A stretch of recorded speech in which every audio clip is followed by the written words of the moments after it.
I'm Steve Bunce and welcome to Prizefighter Club. Today we're going to talk about November the 20th, York Hall, Bethnal Green, the spiritual home of Prizefighter and the super featherweight. 8 boxers. 8 very different boxers, a couple of veterans, a couple of relatively unknown fighters, and why not start with the unbeaten current British super featherweight champion. What's that you say? Prizefighter doesn't matter? Sorry, it's full of bums? I don't think so, my friend. By the way, get out. He's sacked. Gary Sykes, he's unbeaten in 16 fights. He's the current British and super featherweight champion. And when I spoke to him, I met up with him over at Sky, I said, why are you going in it? He said, because I want tests. And if you look down the list of fighters, most of those guys could be challengers. Maybe not Choi, the Mongolian warrior, on account of him being a Mongolian, and Gary being British, and Gary defending the British title and hardly really wanting to go to Mongolia and challenge Choi for the Mongolian super featherweight title, which would be a fun fight and the expenses would be extravagant. So Gary Sykes, I think he's been placed as the favourite, and certainly if he gets his mojo going, he could win. But this is Prizefighter. We don't care about British champions. Ask Carl the Fridge Baker about Danny Williams, the British heavyweight champion, and he'll tell you what he thinks. Anyway, Gary Sykes. Can Gary Sykes win it? Absolutely, Gary Sykes can win it. He's on a roll. He's had one defence. He's looking good. He's looking sharp. He's got youth on his side. Oh, he's 26, but he's not had any hard fights. So you've got to fancy that Gary Sykes, I understand why he's the favourite, and so he should be. What about Ben Murphy? I call him the Hove Hammer.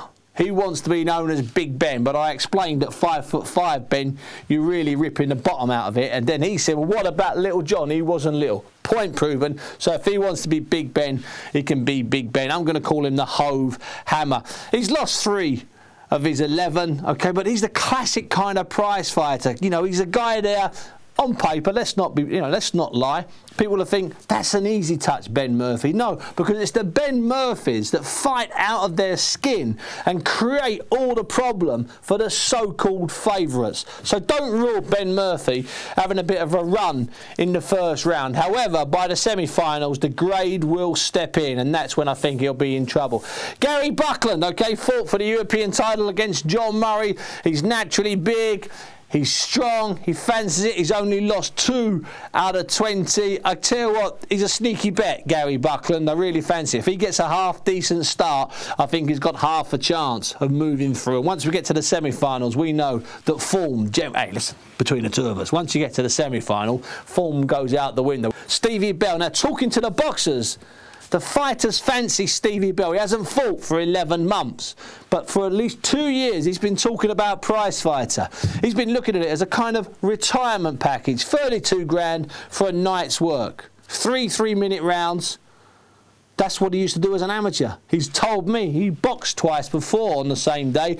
He's boxed 4 or 5 times in a week. This will suit Stephen Bell. If he gets a decent start, he's going to take some catching because he's not going to be in a slugfest. He's not going to go out there to try and knock people out. It's not what Belly does. He's only lost twice in 22 fights. He's going to box. He's going to use his brain. He's going to use all that experience that he picked up boxing all the way around the world, fighting Olympic champions, European amateur champions, world amateur champions. You've got some tough draws in some tournaments, okay? Belly is quality. He's class, but more than that, he knows more than any of the fighters in this prize fighter, and arguably in any prize fighter, he understands the 3 threes. Stephen Bell's certainly worth a bit of a tickle.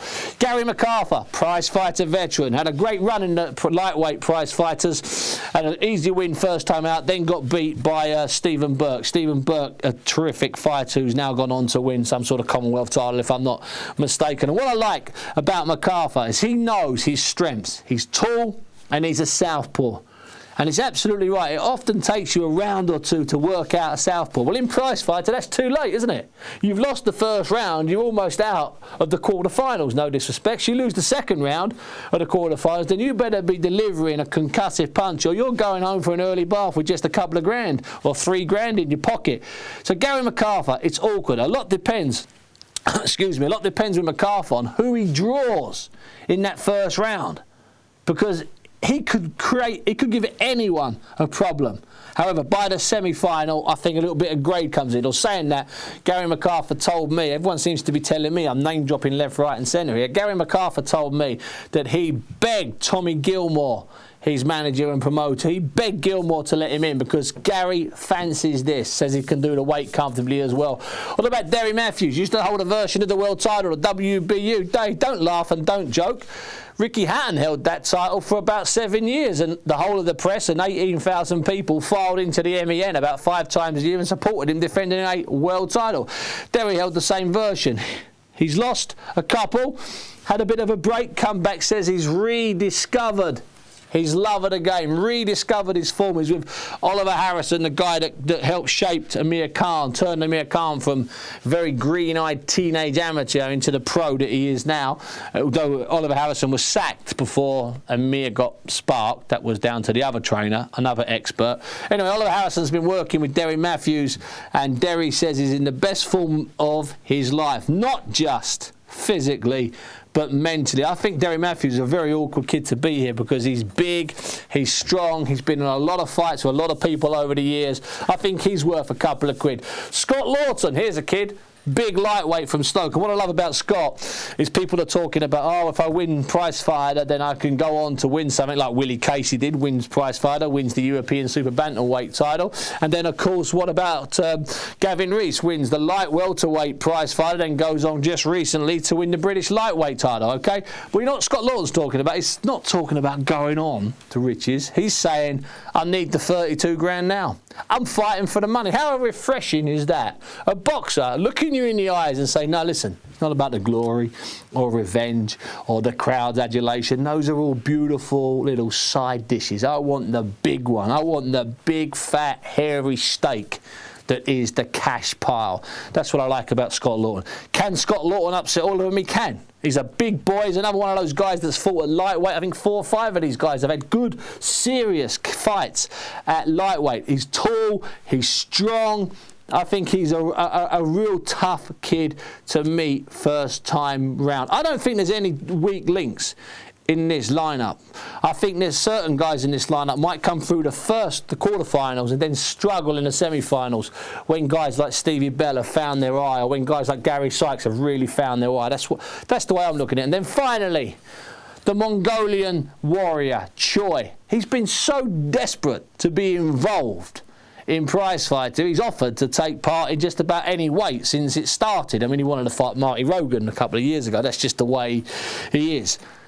Choi. What can you say about Choi? Well, Choi and Choi's people, that's Spencer Fearon. Spencer Fearon talks so much, you swear there's 3 or 4 of him. That's why I pluralise his name.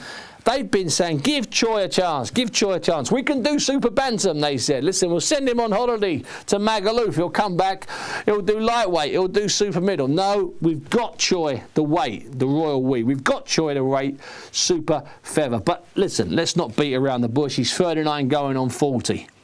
He does not start fast. He needs to start fast. Or any 7 of these could beat Choi first time up. But here's the thing.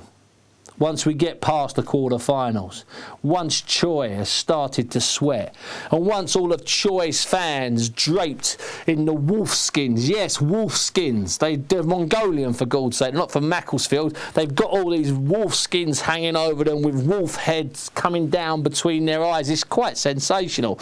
And they stink. They're genuine wolf skins from Mongolia. Once he gets going and once they get going, who's going to stop Choi once he gets out of the quarterfinals? Stephen Bell, who's got the class, he's got the moves. Lawton, Buckland, they've got the heart, they've got a bit of experience. Sykes, he's got the silky moves and he's got a bit of youth on his side, and plus he fancies it. But it's going to be tough. And that's what makes this such an excellent prize fighter. Belly, Lawton, Buckland, the southpaw MacArthur, Ben Murphy, he's going to fancy it. Sykes, the British champion. What a sensational lineup. And then Choi. Where am I putting my money? I'm probably saying Gary Sykes. Outside bet, Stevie Bell, because this is what he likes. But don't be at all surprised if it's down to, say, Scott Lawton using his heart, because you can see that pile of 32 grand. I know one thing. It's a classic Prizefighter. November the 20th on Sky Sports. My name's Steve Bunce. Adios and enjoy it.